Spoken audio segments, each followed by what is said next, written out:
ನಕ್ಷತ್ರ ಭಾನುವಾರ ಬಂದರೆ ಒಂದು ಅಮೃತಗಳಿಗೆ ಅಂತೇಳಿ, ಹಾಗೇನೆ ಗುರುವಾರ ಪುಷ್ಯ ನಕ್ಷತ್ರ ಬಂದರೆ ಅದೊಂದು ಅಮೃತಗಳಿಗೆ.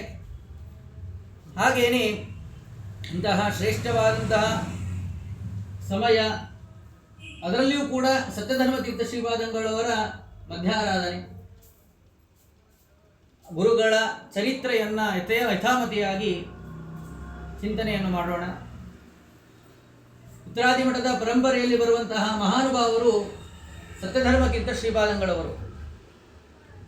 ಭಾಗವತಕ್ಕೆ ಅನೇಕರು ವ್ಯಾಖ್ಯಾನವನ್ನು ಮಾಡಿದ್ದಾರೆ. ವಿಜಯಧ್ವಜ ತೀರ್ಥ ಶ್ರೀಪಾದಂಗಳವರು, ಪೇಜಾವರ ಮಠದಲ್ಲಿ ಬರುವಂತಹ ಯತಿಗಳು, ಅವರು ಸಂಪೂರ್ಣ 12 ಸ್ಕಂದಕ್ಕೂ ಕೂಡ ವ್ಯಾಖ್ಯಾನವನ್ನು ಮಾಡಿದ್ದಾರೆ. ಯಾದವಾರ್ಯರು, ಸತ್ಯಧರ್ಮ ತೀರ್ಥರು, ಶ್ರೀನಿವಾಸ ತೀರ್ಥರು ಇವರೆಲ್ಲರೂ ಕೂಡ ಸೇರಿ ಒಟ್ಟು 12 ಸ್ಕಂದ ಅಂತ ಹೇಳಿ ವ್ಯಾಖ್ಯಾನವಾಗಿದೆ. ಅದರಲ್ಲಿ